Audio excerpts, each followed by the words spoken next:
앞으로는 지금 진행하려고 했던 게 저희가 이전에 바이브 코딩을 어떤 메타데이터 기반의 바이브 코딩을 진행을 할 때 커서 LLM을 사용해서 좀 진행을 했었습니다. 그러다 보니까 기본적인 형태인 이 커서 룰스 하위에 있는 다양한 마크다 MDC 파일들이 생성이 됐었고, 이 MDC 파일들에 그 설정되는 이 옵션들, 인, 인텔리전틀리 옵션을 통해서 어떤 맥락을 기반으로 좀 이해를 시켜가지고 특정 상황에서 이 해당 파일들을 호출해가지고 좀 최종적으로 요구사항에 걸맞는 이 애플리케이션 코드가 생성이 될 수 있도록 좀 처리를 진행을 했었는데요.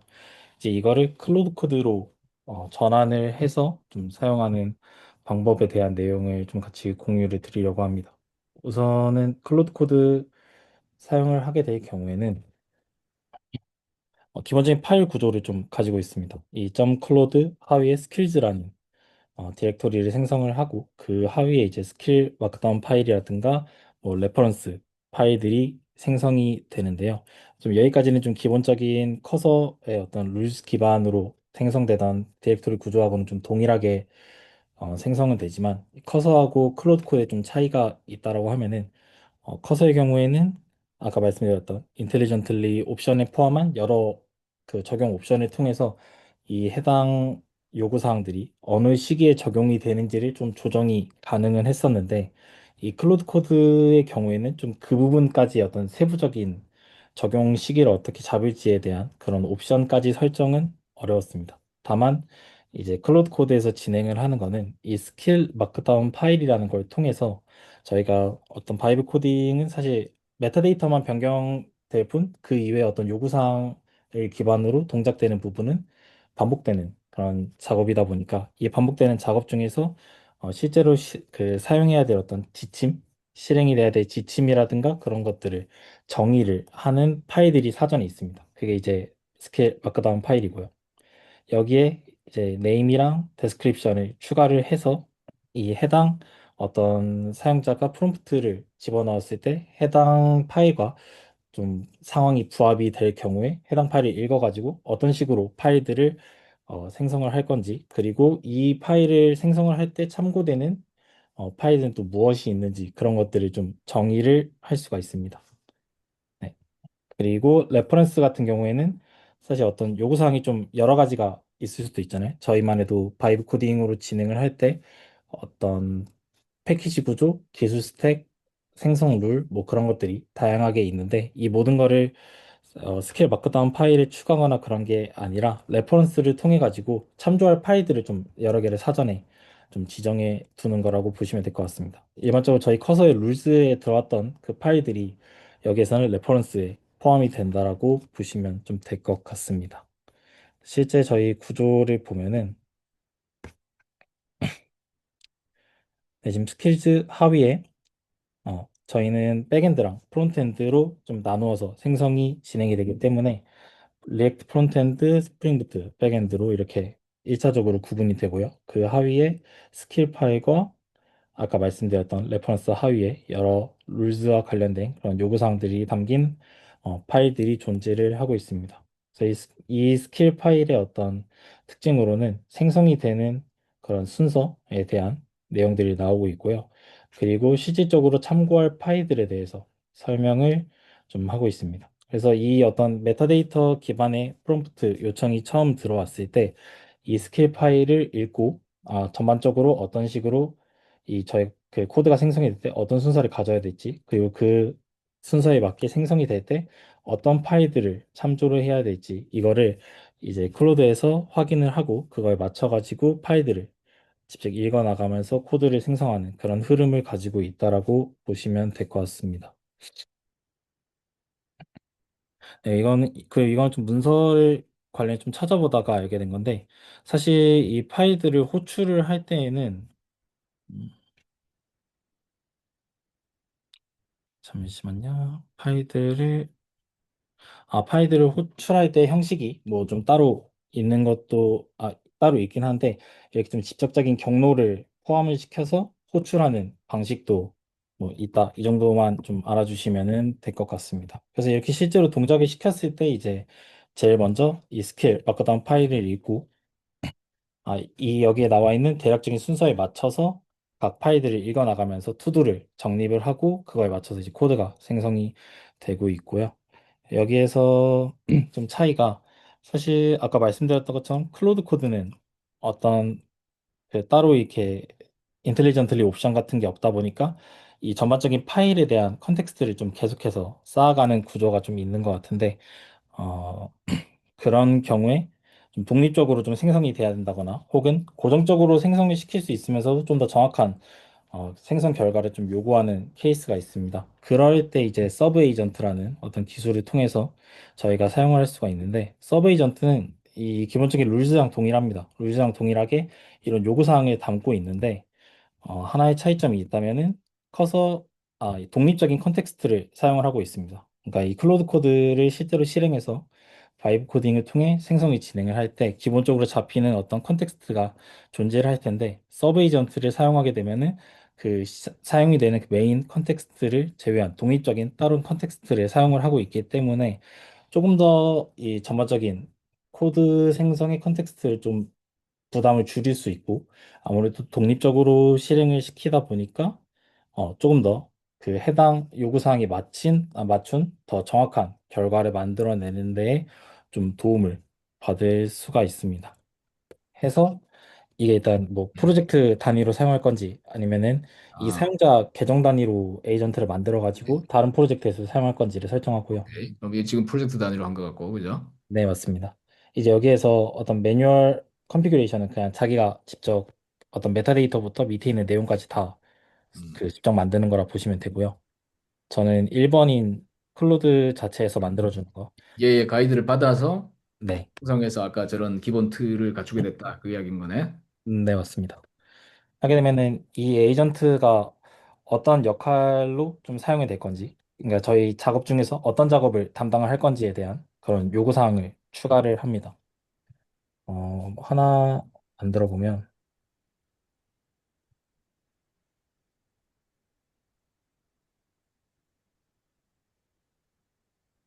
이 정도로만 간단하게 하겠습니다. 이게 예제상에서도 있었던 부분이었는데 어떤 테스트 코드를 전반적으로 수행을 해주고 그리고 실패했을 때 오류를 수정해 줄 수 있는 그런 역할을 담당하는 에이전트를 만들고자 하면은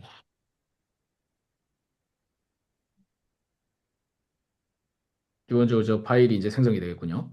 네, 맞습니다. 저기서 보완할 거는 아까 직접 보완했다. 이렇게 보면 될까요? 네, 맞습니다. 음. 그러면 저렇게 했고 스킬은 어떻게 스킬도 생성을 했나요? 아니면 스킬 그 문법에 따라서 그냥 직접 만든 건가요? 여기서 스킬도 디파인하는 기능이 있나요? 아니면은 여기에서 스킬을 디파인하는 기능은 서브 에이전트 상에서 스킬을 디파인하는 기능은 따로 없습니다. 아니 내 이야기는 여기 얘네들 말씀이신 거죠? CLI에서 아까 에이전트 등록하듯이 하는 건 없다. 네. 그거는 직접 파일을 넣은 요 위치에 직접 넣었다라고 보면 되나요? 네, 맞습니다. 기본적으로 나와 있는 형식이 있었어가지고 그냥 그거대로 해서만 만들었습니다. 제가 직접. 그러면 이 스킬이 실제 사용되었다라고 하는 그 힌트는 어디서 얻을 수가 있어요? 실제 사용되었다라는 힌트라는 게 이 어떤 바이브 코딩이 진행을 했을 때 이 파일을 읽었다라는 그거는 어디서 확인하냐는 말씀이신 거죠? 그렇죠. 보통 그냥 그 클로드 데스크톱이나 이런 데 보면은 스킬을 찾았습니다. 해가지고 그 스킬을 읽는 모습이 보이거든요. 그것도 여기 예를 들어서 PID나 저희는 지금 백엔드 같은 경우는 단순 PID, 프론트엔드는 프론트엔드 PID로 해가지고 파일이 구성이 되잖아요. 걔네들을 이 클로드 코드에서 입력해서 추가할 때 제일 먼저 스킬이 읽는다라는 그 내용이 나옵니다. 음, 그걸 네. 한번 볼 수 있을까요? 네. 뭐 이것 뭐 마저 설명드리면 여기는 뭐 이 클로드 코드에서 서브 에이전트가 실행이 될 때 어떠한 권한을 가지고 실행할 건지에 대한 옵션인 거고요. 뭐 읽기 전용으로 할 건지 수정 가능하게 할 건지 실행할 건지 아니면은 MCP를 포함한 그 여러 다른 툴을 사용을 해서 이 서브 에이전트를 같이 실행을 할 건지에 대한 그런 권한을 입력하는 거라고 보시면 될 것 같습니다. 예. 컨티뉴하면 그냥 간단하게 all로 진행이 되는 거고요. 그 다음은 모델 부분이 있는데 여기 4번에 있는 그 저 프롬 페런트 이쪽은 그냥 저희가 실질적으로 클로드 코드를 실행할 때 기본적으로 잡는 모델들이 있잖아요. 이 클로드 코드 자체를 실행을 할 때 어떤 모델로 사용할지에 대해서 설정을 하는데 그냥 그 설정을 똑같이 따라간다라는 그런 의미로 보시면 될 것 같습니다. 어떤 설정을 그냥 따라간다고요? 예를 들어서 이 클로드 코드 자체 내에서도 모델을 정의할 수가 있잖아요. 소넷을 아, 쓸지 오프스를 쓸지. 근데 오케이, 서브웨이 알겠습니다. 에이전트 자체의 모델도 그냥 클로드 코드에 설정한 모델이랑 동일하게 처리해서 가겠다라고 할 거면 4번 옵션을 본다고 하면 될 것 같습니다. 이건 오케이. 일관성을 좀 목적으로 사용되는 옵션이라고 보면 됩니다.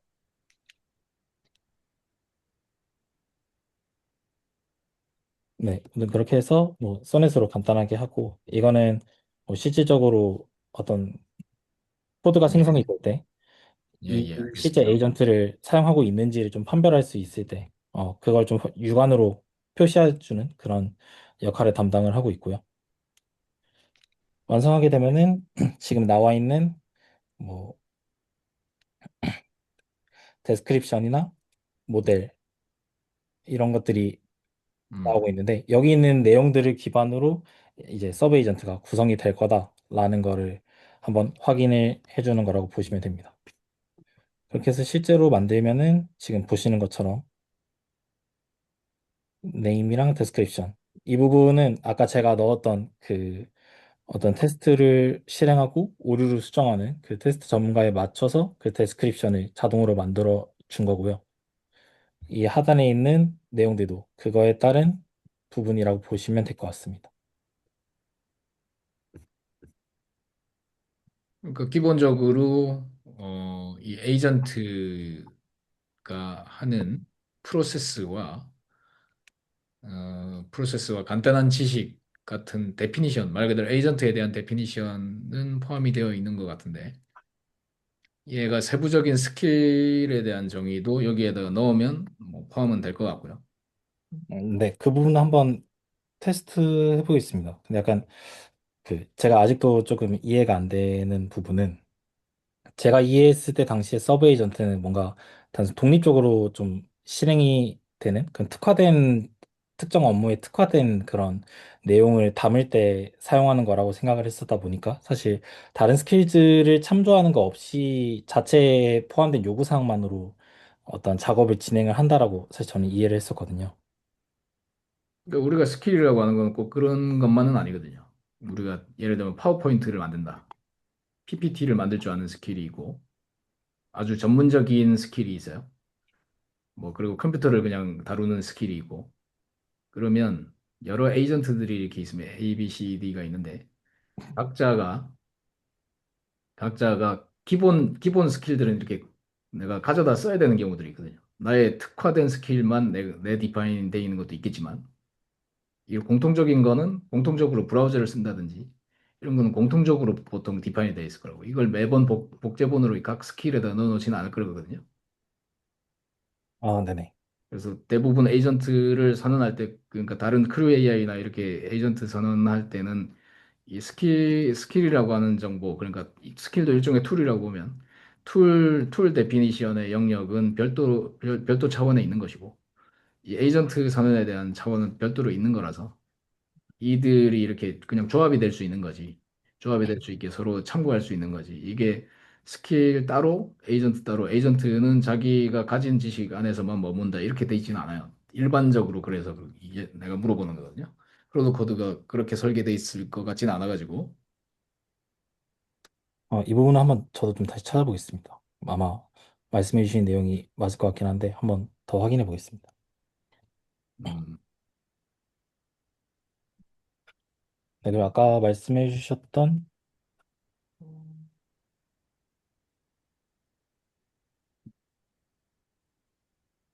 거를 기반으로 한번 만들어 보면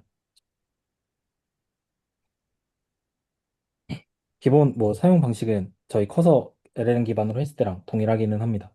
동일하게 단순 뭐 PID나 프론트엔드 PID만 어노테이션으로 참조해서 입력하게 되면 어차피 세부 그 프롬프트는 해당 파일에 포함되어 있기 때문에 그 내용을 읽고 진행을 하도록 처리가 되어 있고요.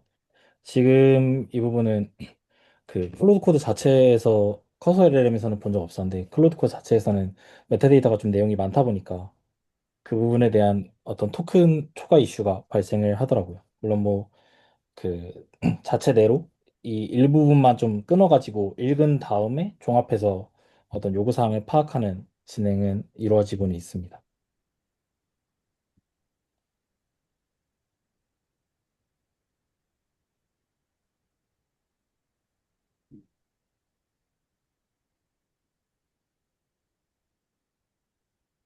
보시면은 지금 스킬 쪽을 읽으면서 각각의 메타데이터, 각각의 요구사항 파일들을 읽는 거를 확인하고 있고요.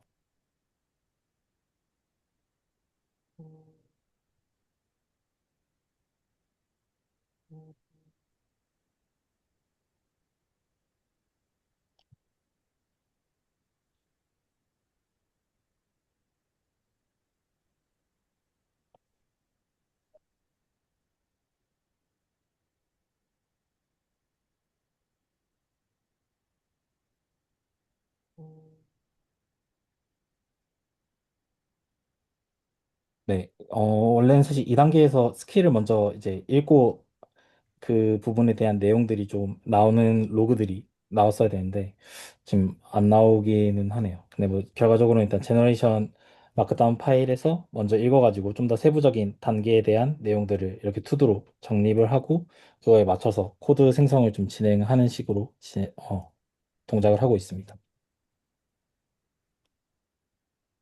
지금 서브 에이전트들이 기용돼서 사용되는 게 보이진 않네요. 지금 여기 보입니다. 아, 저거요? TDD. 네. 지금 나온 거네. 단계에서, 네. 그죠? 왜냐면 이 단계 카프카. 자체에서 첫 음, 번째로는 뭐 메타데이터 분석을 먼저 진행을 한 다음에 그거는 자기가 했고, 메인이 한 거고. 네, 메인이 한 거고 이제 여기에 카프카 들어가니까 게이트웨이하고 저거 할 때는 네. 인프라 아키텍트가 개입을 했다. 네. 음, 음,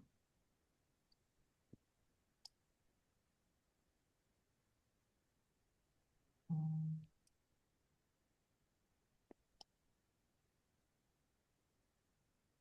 이게 일단 순차성이 있어가지고 각자 작업을 하는데 혹시 병렬로 진행되는 모습을 관찰한 적은 없나요? 네, 병렬적으로 진행되는 구조는 일단 없었습니다. 뭐 아무래도 저희 쪽에 어떤 바이브 코딩 기존의 커서 방식으로 진행했었던 것도 순차적으로 좀 진행을 하는 거를 기본적인 구조로 잡고 갔었기 때문에 좀 병렬적으로 진행되는 부분은 딱히 없기도 했었고요. 뭐 병렬적으로 가능하다고 서브 에이전트 자체에서 얘기는 나오긴 했었는데 그 부분을 실질적으로 좀 적용해서 할 부분은 딱히 보이진 않았었습니다.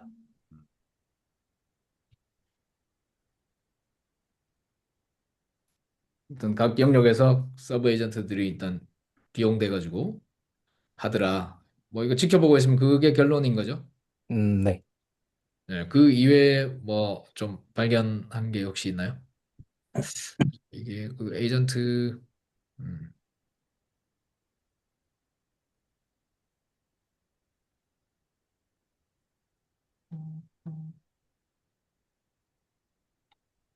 얘들이 어, 동작 중에 뭐 네. 내가 멈추고 싶다든지 그냥 뭐 스톱 그냥 이렇게 하면 되나? 어떻게 해요? 스톱 자체는 이 시프트 탭 사이클을 누르면은 플랜 이거 멈추는 게 이 동작이 멈추는 건지 정확하게는 모르겠는데 어 음, 이렇게 했을 때 음. 그냥 이스케이프 한 번으로 멈추는 것 같은데. 얘는 모드 스위치고, ESC 되면 바로 이스케이프. 멈추는 것 같네요. 네. 그럼 인터럽티드 하면서 그냥 멈추는 거고 내가 뭔가 여기서 이렇게 가 그러면은 그게 반영이 되나요? 예를 들면 음. 지금 여기에서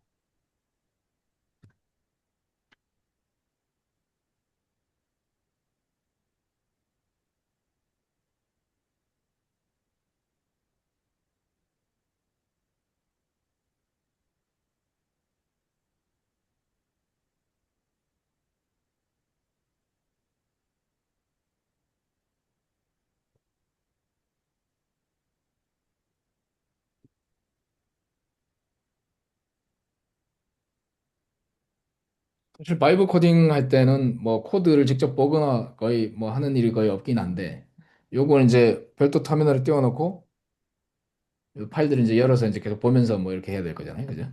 네. 아니면 뭐 VS 코드에서 음. 생성된 건 동시에 같이 이렇게 확인하거나 그렇게 진행될 것 같습니다. 따로 따로 띄워놓구나. 네.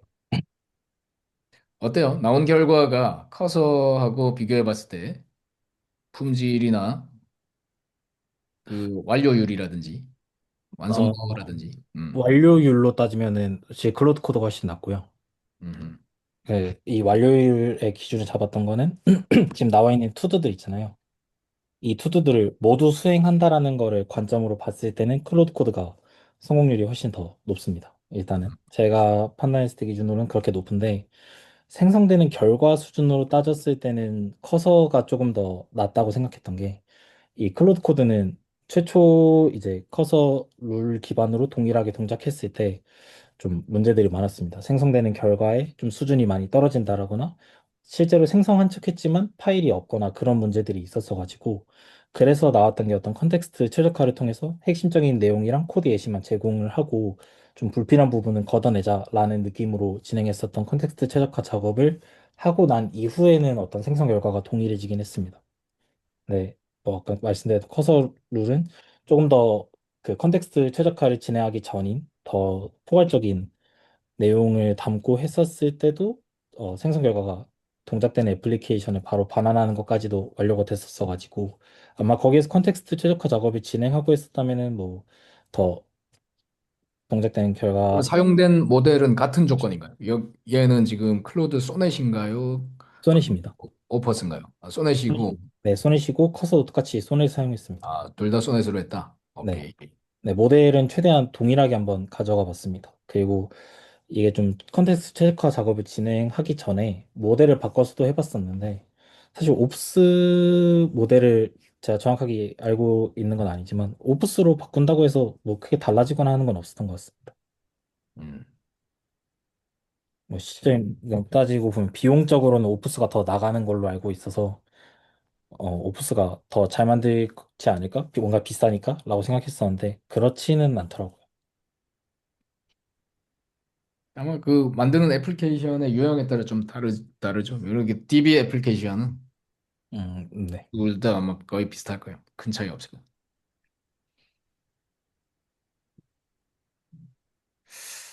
네, 좋습니다. 이렇게 만들어진 애플리케이션에서 그냥 이대로 실제 밸리데이션, 기능적으로도 문제없이 UI적으로 예를 들면 우리 그 저걸 우리는 모방해서 만들었을 텐데 그 ERP 오도 말씀이신가요? 모듈을 모방해서 만들었을 텐데 그런 기능적인 부분을 거의 캐치업했다고 좀 볼 수 있을까요? 어떤가요?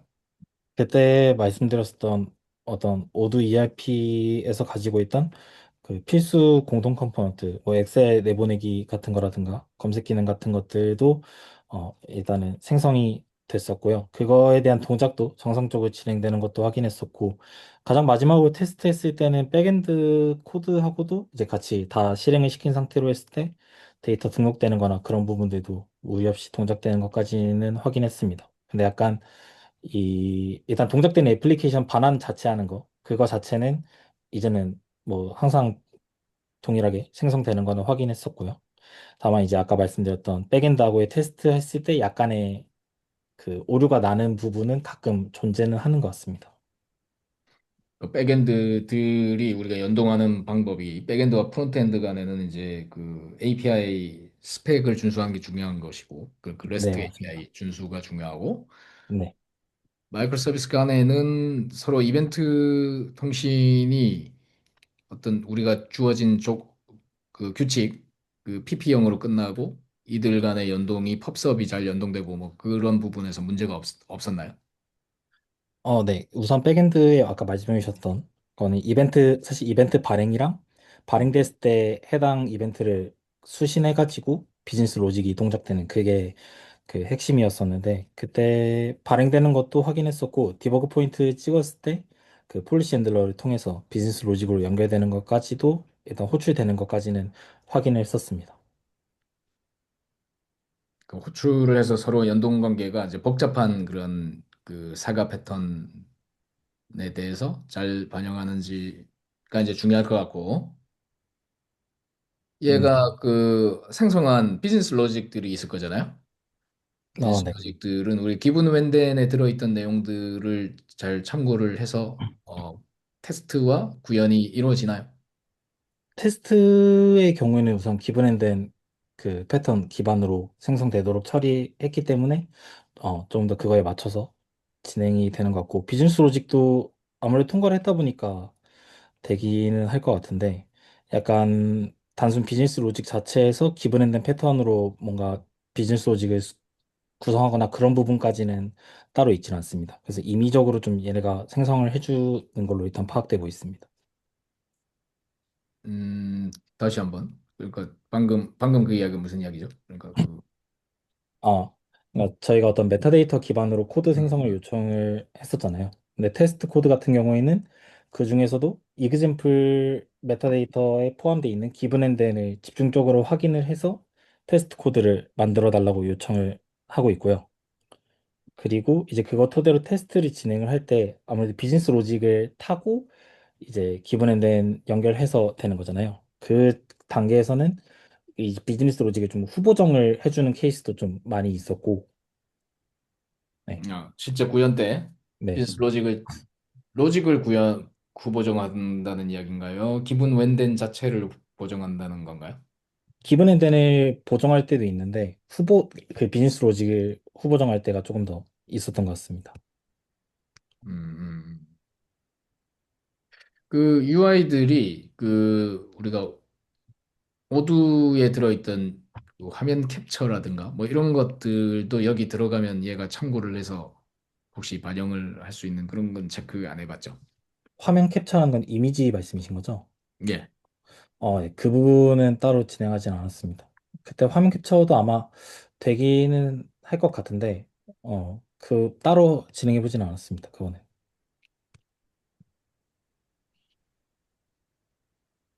근데 만약 그 이미지 캡처를 이제 포함시켜서 바이브 코딩을 진행한다라는 거를 하시면은 여기 있는 이 마크다운 파일에다가 뭐 예를 들어서 ERP 관련된 거는 지금 해당 에이전트에서 담당을 하고 있는데 여기에다 이미지를 추가해가지고 같이 읽어서 아니요. 그거는 이제 PRD에 들어가야 되는데 얘는 여기에 있는 모든 건 PRD하고는 관계없는 상이지 않나요?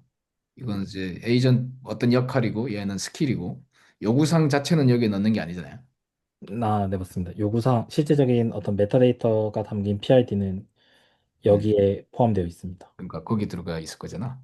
네. 그러니까 여기에 뭐 폴더를 하나 만들어 가지고 각 스크린별로 뭐 PNG가 들어있든 뭐가 이렇게 들어 있었다. 그거를 참고할 수 있는지가 좀 궁금해서.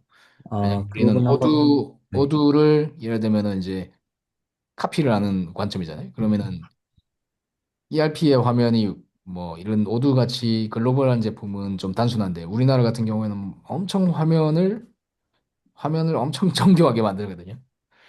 그런 게 반영이 될 수 있는지. 네, 그 부분 한번 음, 같이 테스트해 보겠습니다. 음. 이미지라고 하시면 그냥 이미지 통해서 그 얻고자 하는 결과는 디자인을 포함한 그런 구성 방식을 좀 요구하는 건가요? 저 화면의 구성 그 일종의 와이어프레임이죠. 아, 와이어프레임 여기 넘어갔겠지만 네. 여기에 여기 이제 다 넣어놨나요? 지금 현재 어떻게 돼 있어요? 프론트엔드 PRD 이 메타데이터 말씀이신 건가요? 우리가 그 MSEG에서 생성을 하면 각 네. 화면별로 해가지고 파일이 한 개씩 떨어져 있나요? 어떻게 지금 돼 있죠? MSEG에서 생성하는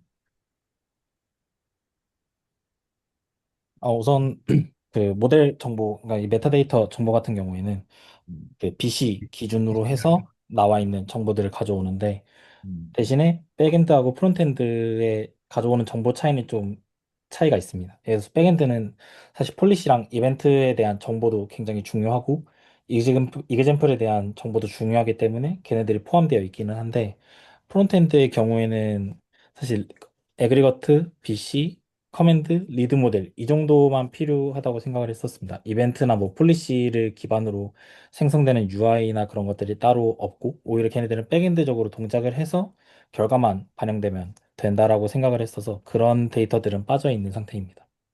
음. 원래는 둘 다 좀 동일하게 갔었다가 불필요한 정보까지 포함되면은 뭔가 생성 결과에 있어서 조금 떨어지지 않을까? 원래 가뜩이나 프론트엔드 같은 경우는 좀 파일이 많이 생성이 된다고 생각을 했었어가지고 기본 설정 파일부터 시작해서 여러 UI 파일들이 많이 생성된다고 생각을 해서 메타데이터만큼이라도 조금은 줄여야 된다고 생각을 했었습니다. 그러니까 이게 프론트엔드 PRD에도 요 DDD 모델이 들어있고 네, 와이어프레임으로 이렇게 만든 그 샘플 HTML은 여기 들어가는 거고. 네, 음. 프론트엔드용 PRD가 따로 있는 이유는 얘가 별도 프로젝트로 할 때 이 아까 이야기했다시피 최소화시키기 위해서 얘 용도로 약간 라이트하게 간소화시킨 PRD다 이렇게 보는 거예요? 네. 지금은 좀 더 그 목적이 맞습니다. 예전에는 사실 그때 처음 만들었을 때 당시에는 백엔드랑 별개로 단순 프론트엔드 PID만 가지고도 그냥 프론트엔드 UI만 구성을 할 수도 있다라는 거를 전제로 해서 만들었다 보니까 프론트엔드 PID도 가지고 있었는데 지금은 사실 둘 다 같이 사용해서 한다고 하더라도 서로 필요한 정보가 가지고 있어야 되는 정보가 서로 다르다고 생각을 했어가지고 지금은 프론트엔드 PID를 조금 더 경량화 시켰다고 보시면 될 것 같습니다. 자, 이게 세일즈라고 하는 네, 업무 안에 빌링 팔러시라고 하는 와이어프레임이 이제 나타나는데 이 이야기는 여기 다르게 이야기하면 와이어프레임들이 들어있는 곳인가요? 아니면 이게 이 이름은 어그리거트 명인가요? 뭔가요, 얘가? 우선 빌링 펄러시는 에그리거트 명이고요. 이 음. 와이어 프레임이 에그리거트 단위로 생성이 되도록 좀 처리를 진행을 했었습니다. 이것이 그러면은 결국 뭔가의 참조가 되어야 되는 상황이 있을 텐데 그게 어떻게 연결이 돼 있어요? 그러니까 이 PRD에 뭐 언급이 있는 건가요? 이 파일을 아, 네. 읽어야 되잖아요. 지금 여기에서 지금 와이어프레임 마크다운 파일을 기반으로 어떤 커맨드나 리드 모델을 생성하는 데 조금 더 정보를 주고 있고요. 다음 뭐 이게 아무래도 직접적인 명시를 하지는 않고 각 어떤 바운드 컨텍스트 하위에 있는 이 와이어프레임들을 읽어가지고 이렇게 이제 하라고 되어 있어서 이걸 읽는다 이 이야기네. 네, 맞습니다. 음. 그러니까 저 이 파일들이 이렇게 서로 이 위치로 이렇게 좀 이렇게 파편화되어 있는 것은 PRD라는 폴더를 조그마한 걸 하나 만들고 그 속에다가 프론트엔드, 백엔드 PRD, 프론트엔드 PRD, 그다음에 와이어프레임즈라는 폴더를 만들고 그 속에다가 어, 바운디드 컨텍스트명, 그다음에 와이어프레임들 이런 식으로 들어가는 게 좋을 것 같네요. 아, 그러니까 파일 이런 어떤 요구되는 파일들을 하나로 묶어서 볼 수 있게 해달라는 말씀이신 거죠? 이제 좀 이게 폴더 정리가 필요할 것 같다는 이야기죠. 다 네. 이게 파편화돼 있고 이게 와이어프레임인지 뭔지 알 수가 없고 이 폴더를 열어서 안에 내용을 보기 전에는 네, 알겠습니다. 그렇게 정리를 해주면 네, 보는 사람도 좀 편하고 PRD만 있는 영역을 정확히 이해를 할 수 있을 것 같네요. 네, 알겠습니다. 이렇게 써주니까 자기가 참고한다. 그건 그런 거죠. 음, Generation MD라고 하는 게 있는데 얘는 또 어디에 있는 거예요? 이건 이제 각각 백엔드랑 프론트엔드 둘 다 공통적으로 이 스킬 레퍼런스 문서 하위에 포함되어 있습니다. 아, 요 스킬 그러니까 프론트 만들 때 제너레이션에 대한 건 요걸 봐라 해가지고 그 위치를 스킬에다가 명시를 해가지고 읽게끔 만들었다 그 이야기네요.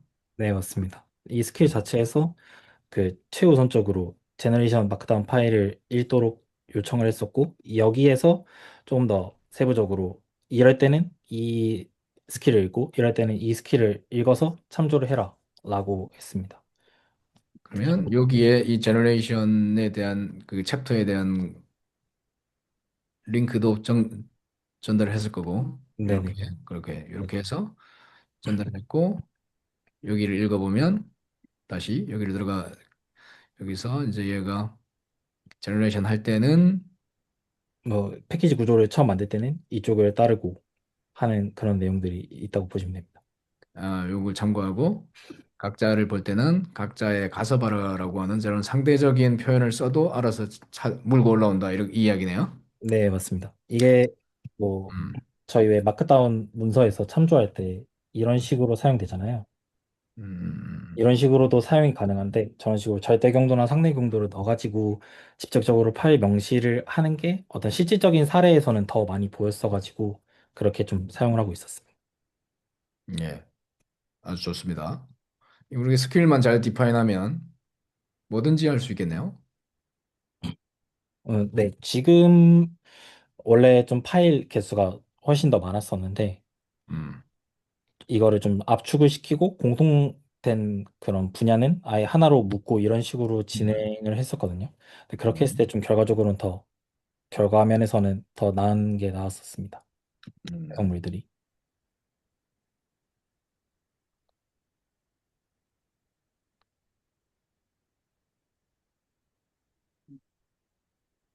네, 박 기사님 뭐 이야기하시죠.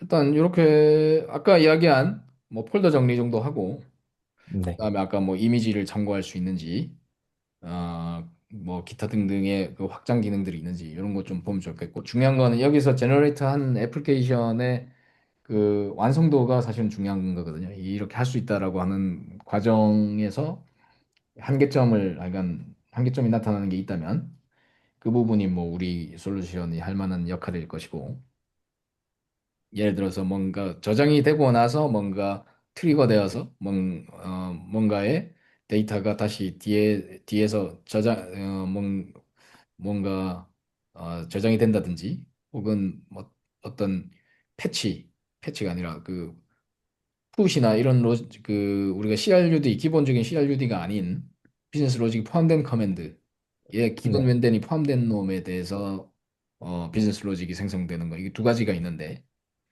어, 지금 이야기는 약간 요걸 써보면서 그런 부분에서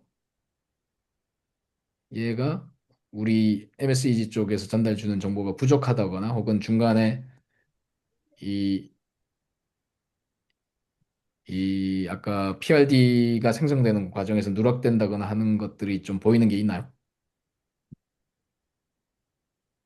어, 일단 그 부분은 좀 별로 찾아보지는 못했던 것 같습니다. 이게 그냥 메타데이터 기반으로 예를 들어서 커맨드가 확장 API를 사용하는 커맨드가 9개가 있다라고 하면은 사실 9개가 그대로 생성되는지를 확인을 하고 있었고 그 부분이 사실 처음에는 좀 누락되는 부분들도 존재하긴 했었는데 어떤 파일에서 정확한 위치라든가 메타데이터는 어떤 거를 그 중점적으로 읽어야 되고 그런 요구사항들이 포함을 시키고 나서 확인했을 때 결과적으로 일단 9개가 있다면 9개를 다 생성시키는 게 일단은 좀 대다수의 케이스로 나오곤 있었거든요. 그래서 그런 부분에 대해서 어떤 메타데이터가 좀 누락이 되거나 하는 부분은 이제는 좀 거의 찾기는 어려운 것 같습니다.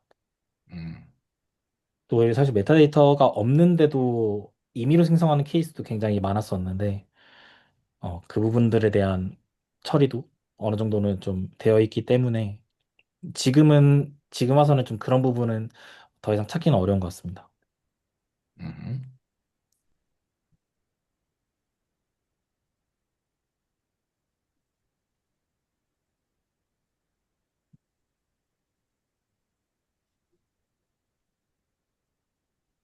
일단 우리가 접근하는 방법, 그러니까 전체 큰 요구사항을 그래도 잘게 쪼개가지고 얘한테 이제 1차로 우리 씹어서 넘겨주잖아요. 큰 덩어리를 그대로 주는 게 아니고 씹어서 넘겨주는 관점과 요구사항을 전체 통으로 아예 다 때려 넣어가지고 그러니까 아까 바운디드 컨텍스트를 다 묶어가지고 한번 얘를 부담을 한번 줘보는 일을 해보면 좋을 것 같아요. 아, 클로드 그러니까 코드한테. 지금은 저희가 어떤 네. 바운디드 컨텍스트별로 그 음.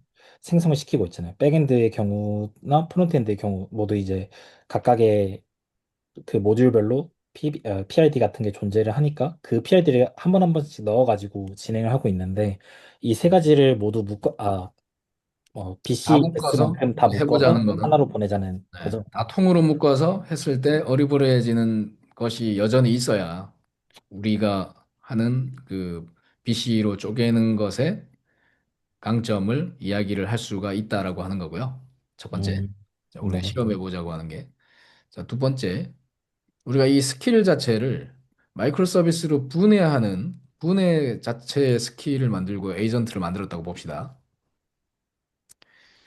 분해 지금 성원 씨가 만들고 있는 그 랭 그래프에 들어있는 수많은 지식들이 결국 스킬로 표현될 수도 있거든요.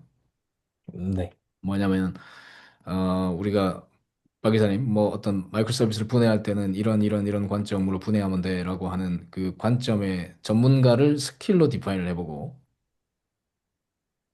무슨 뜻인지 알아요? 아, 네네. 쪼갤 네. 때의 관점 같은 걸 넣어가지고 스킬로 만들고 그걸 에이전트로 만들어서 첫 단계에서 전체 요구사항을 네가 알아서 쪼개고 쪼갠 거를 가지고 각자의 요구사항을 네가 만든 후 그걸 가지고 네가 각자를 구현을 해라고 하는 스킬을 이 상위 스킬 그러니까 MSEG가 하던 거를 여기에 있는 에이전트와 스킬로 만약에 만든다라고 치면 그렇게 한 다음에 각 서브 에이전트한테 이각 만들어진 요구사항 각자의 폴더별로 네가 서브 에이전트의 종류가 바뀐다는 게 아니라 에이전트들이 이제 그 홍길동이 스포닝 되듯이 여러 개 만들어 가지고 네가 쭉 만들어라고 했을 때 혹시 구현되는지.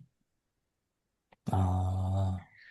그럼 사실상 지금 단계에서 좀 변형되는 거는 음. 기존의 모듈별로 있던 거를 통합으로 일단 정보를 하나 모아서 한번 네, 보내보는데 그걸 한번 해보고 그 단계에서 이제 첫 번째 얘가 단계는 메타데이터 얘가 분석이 아니라 그러니까 분해로 가는. 통으로 던졌는데 지가 알아서 쪼개는 걸 우리가 디파인을 안 해줬기 때문에 못 쪼갤 거예요. 근데 네. 어떻게 미쳐가지고 지가 이게 너무 크기 때문에 알아서 쪼개겠습니다. 그래서 마이크로 서비스로 막 지가 만든다. 그럼 미친 거지. 그럼 우리가 이 두 번째 시도를 할 필요도 없고 두 번째 시도는 그런 이 쪼개주는 일 자체 MSEG가 하던 일 자체를 여기로 담아보자는 거예요. 이 두 음, 가지 시도를 해봤을 때 네. 그러니까 우리는 MSEG를 파는 게 목적이지만 항상 우리가 같이 경계해야 되는 게 그냥 이걸로 커버되는데 우리가 억지로 만든 게 있어가지고 고객한테 팔고 싶다. 그건 아니거든요. 가치 없는 일을 하는 건 아니기 때문에 얘를 에이전트 스킬로만 만들었는데 잘 돈다. 그러면 그럼 뭐 사실 이걸 컨설팅하는 게 나을 수도 있는 거고. 음, 그렇죠. 그것까지 이해했습니다. 안 되길 바라나 된다면 뭐 우리가 또 박수 칠 때 떠나는 것도 방법이다. 뭐 이런 거거든요. 그리고 그걸 그냥 컨설팅하는 게 나을 수도 있다. 스킬즈를 잘 만드는 방법을 교육하거나 컨설팅하는 아예 비즈니스 모델을 이렇게 바꾸면 되는 거니까. 음. 네. 어떤 식으로 진행해야 될지 이해됐습니다. 예, 그래서 아까 이야기한 뭐 이미지를 첨부하고 뭐 이런 건 지엽적인 것이고요. 사실 지금 제가 마지막에 이야기한 부분이 좀 궁금한 부분이에요. 이게 어디까지 쓸 수 있느냐라고 하는 게. 네. 사실 약간 예전에 커서로 진행했을 때도 음, 이 BC별로 나누는 거를 통합해서 한번 보내는 거를 시도했었지만 그때 당시에는 사실 문제됐던 게 토큰 이슈 때문에 못했었던 거였었거든요. 그렇죠. 근데 클로드 코드는 일단 토큰이 초과하면은 제일 먼저 하는 게 분할해서 읽기를 진행을 하도록 되어 있는 것 같아가지고 뭔가 음. 시도는 해볼 수 있을 것 같습니다. 그때 당시에는 시도 자체도 아예 못하게 막혔었어가지고 그냥 진행을 그게 끌리다가. 그 당시에 우리가 이제 셀링 하던 논리였거든요. 근데 지금은 왠지 그냥 될 것 같은 느낌 같은 드니까 그걸 한번 트라이를 해보고 그냥 아까 그냥 통으로 한번 찔러봤을 때 어떻게 반응하는지. 그다음에 두 번째는 이게 만약에 안 된다라고 하면 그러면 MSEG가 하는 그런 분할 정복 방식을 아이한테 가르쳐 가지고 이 전체 큰 PRD가 있으면 그 PRD를 지가 분할하는 일 자체를 에이전트로 시켜가지고 한번 시켜보자 그 이야기입니다. 결국은. 네, 알겠습니다. 음, 아마 그 PLD를 읽기만 제대로 성공한다면 가능할 것 같긴 한데, 오히려 생성 결과를 좀 보긴 해야겠네요. 굉장히 많은 정보들이 일단 들어오는 시점으로 가야 되니까. 그러니까 이제 예전에는 랭그래프 같은 걸로 이제 코딩을 통해서 에이전트를 만들던 시대에서 지금은 랭그래프라든지 이런 거를 뭐 로코드 노코드 같은 걸로 이렇게 막 쉽게 만드는 툴이 나오다가 지금 뭐냐면 이걸 왜 만들고 있냐. 그냥 자연어만 가지고 서술을 해놓으면 이거를 어차피 LLM에 읽어다가 에이전트처럼 동작을 시켜버리는 스펙이 그게 스킬이거든요. 네. 그래서 코딩하지 않고 에이전트를 만드는 개념이에요. 이게 사실은 어떻게 보면.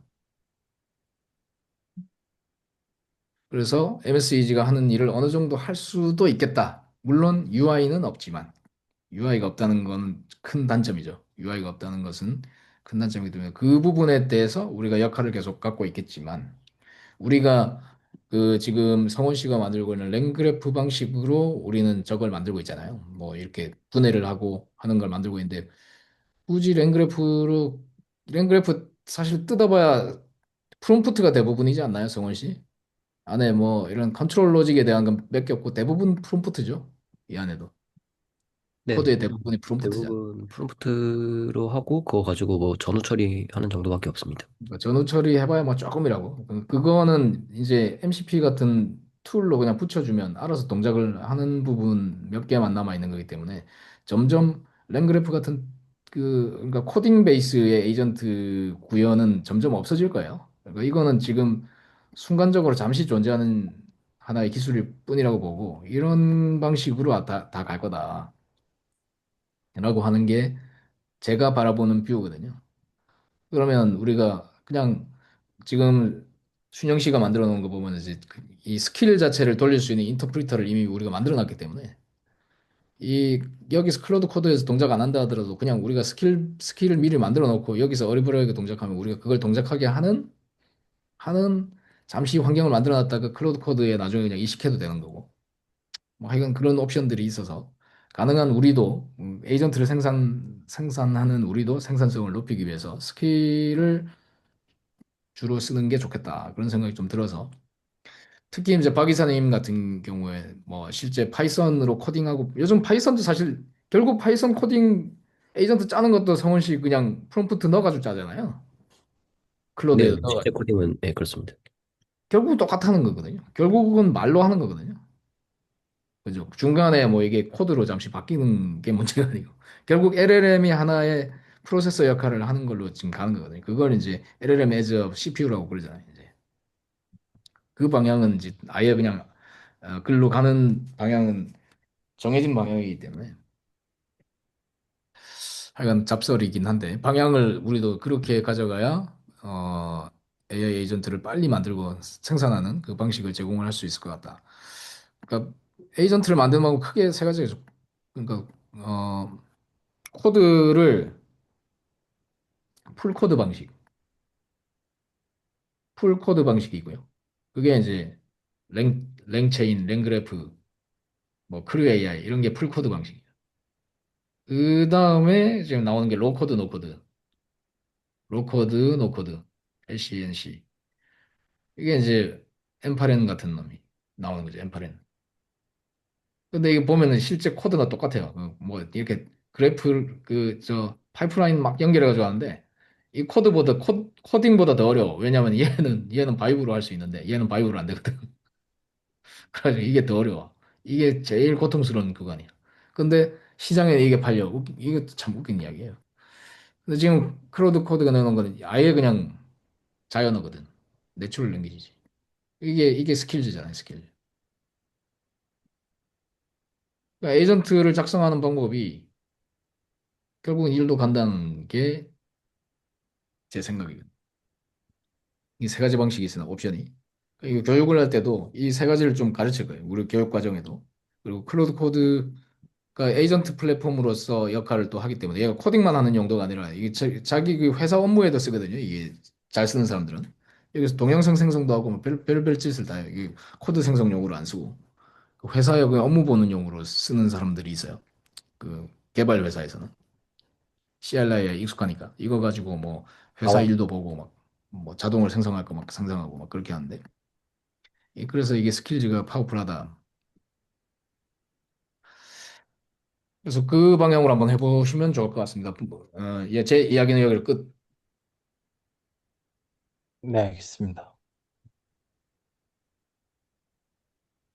네, 일단 저는 좀, 갭이 있어서 지금 얘기된 내용들하고 제 수준하고 갭이, 제 수준하고 갭이 있어서 좀 음, 갭, 최소화 작업이랑 대표님 얘기하신 그 바탕 위에 얘기하신 것들도 좀 올려서, 네, 진행해 보도록 하겠습니다.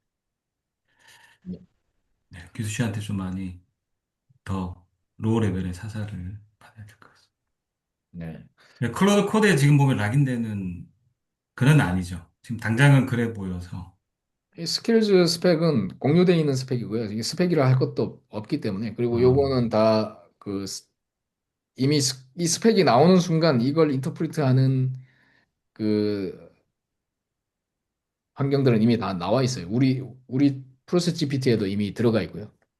음, 그래서 이건 뭐 일반화된 기술이고 클로드 코드에 락인되는 건 이런 부분들밖에 없잖아요. 여기 선언된 부분, 점 클로드 밑에 것들. 그 다행스러운 건 엔트로픽은 모든 스펙을 다 이렇게 오픈 스펙으로 만들기 때문에 얘가 표준으로 많이 지정이 됐죠. 그리고 최근에 이제 AI 네이티브 파운데이션이라는 게 생겼어요. 이게 어디서 뭐 이름 비슷하죠? 클라우드 네이티브 파운데이션 CNCF하고 비슷한 얘가 창설이 됐는데 얘가 마찬가지 리눅스 재단 리눅스 파운데이션에서 이게 제정이 돼가지고 이제 표준화는 여기서 다 합니다. 거기에 어, 대부분의 클로드가 내놓은 스펙들이 지금 국제 표준이 됐죠. 그로 인해서 그 엔트로픽이 위상을 조금 더 강화하는 그런 음, 일이 있었습니다. 음, 이 스킬즈도 이 스킬즈하고 MCP 아마 표준이 될 것 같아요. 이 두 가지는. MCP는 거의 표준화됐고 A2A는 아직 구글만 드라이브하고 있는 약간 그런 성격이 아직 있는데 이것도 표준이 되겠죠. 그렇게 보고 있습니다. 를 통해서 좀 현재까지 진행됐던 사항에 대해서 좀 공유를 추가로 드리고자 하는데요. 우선은 각 이제 서비스의 어떤 이벤트 스토밍 모델 정보를 기반으로 모듈별로 백엔드, 프론트엔드에 대한 PID 파일들과 그리고 AI 제너레이터를 통해서 와이어프레임이 생성이 되는 거에 대한 결과가 나타나는 이 와이어프레임 마크다운 파일들 것들이 이제 각 모듈별로 응집성 있게 PID 하위에 생성이 되도록 처리를 하였고요. 그리고 이제 클로드 쪽에 보면은 이전에 설명에서 좀 나와 있었던 것도 있지만 에이전트와 스퀴즈로 구분이 됩니다. 에이전트는 이 클로드 코드에서 정의를 하고 있는 서브 에이전트에 대한 그런 내용을 좀 정의되어 있는 거고요. 서브 에이전트는 좀 다시 한번 설명드리면 클로드 코드에서 제공을 하고 있는 어떤 특정 작업을 위임할 수 있는 그런 특화된 AI 어시스턴스라고 보면 될 것 같습니다. 스케이즈를 좀 먼저 설명하고 마저 설명을 드리겠습니다. 스케이즈 쪽은 이제 클로드 코드에서 어떤 저희가 바이브 코딩을 진행을 할 때 요구사항을 정의를 하고 있는 그런 파일들이라고 보시면 될 것 같습니다. 이 스킬 마크다운 파일이 클로드 코드에서 제공을 하고 있는 기본적인 형식의 파일 중에 하나이고요. 여기에서는 네임과 데스크립션을 통해서 이 마크다운 파일이 어떠한 파일인지에 대한 정보를 맥락에서 읽을 수 있도록 처리가 되도록 이렇게 데스크립션 설정이 필요하고요.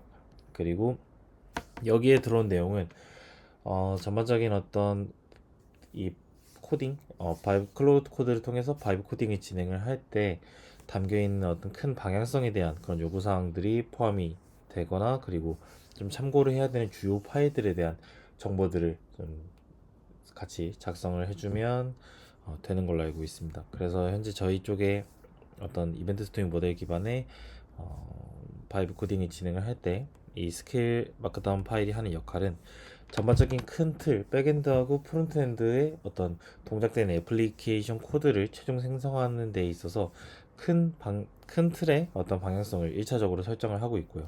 그리고 실질적으로 사용되는 다른 스킬즈나 아니면은 에이전트들에 대한 간략한 정보랑 해당 파일의 위치들을 좀 정의를 진행을 하고 있습니다. 이제 실질적으로 여기에서 정의된 그 스킬들에 대해서는 이전에 어떤 커서 LLM 기반의 바이브 코딩을 진행을 할 때 뭐 기술 스택이나 패키지 구조 혹은 뭐 생성 자체에 대한 어떤 설정들 그런 전반적인 요구 사항들이 담겨 있는 룰 같은 개념이 현재는 저희 이 클로드 코드 방식에서는 스킬즈로 동작을 하고 있는 거라고 봐주시면 될 것 같습니다.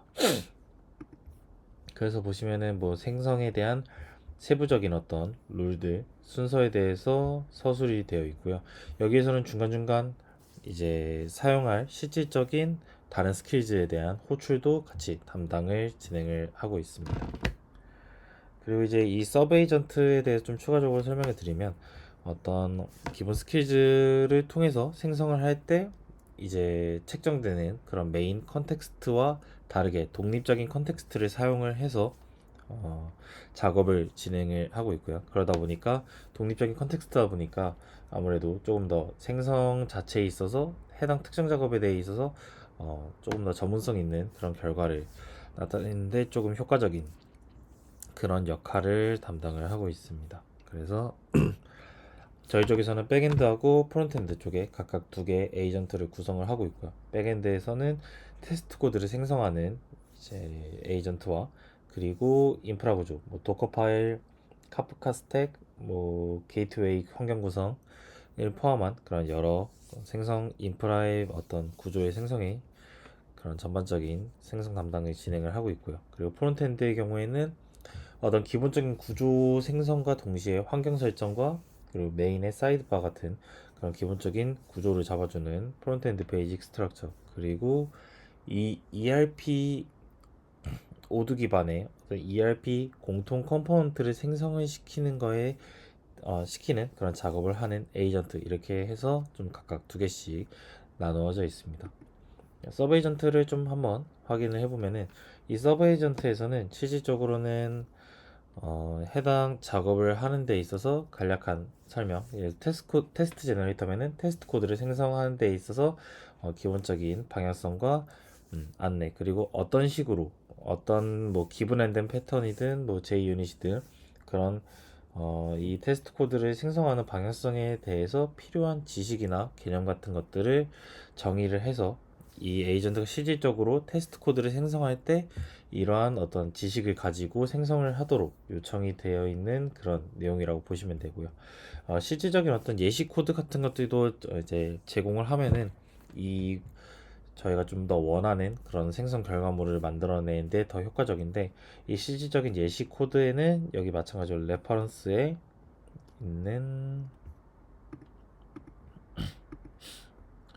레퍼런스의 테스트 코드 마크다운 파일이 따로 있는데요. 여기에서 실질적으로 이 테스트 코드에 대한 예시 코드를 제공을 함으로써 이 에이전트가 실질적으로 동작을 할 때 해당 파일을 호출해 가지고 예시 코드를 확인을 하고 이제 추가적으로 그 작성했었던 에이전트가 가지고 있는 그런 지식들을 제가 그 기존에 작성했던 그런 지식을 기반으로 테스트 코드를 어떤 기본된 패턴의 JUnit 테스트를 좀 생성하도록 처리가 되는 것을 확인할 수가 있습니다.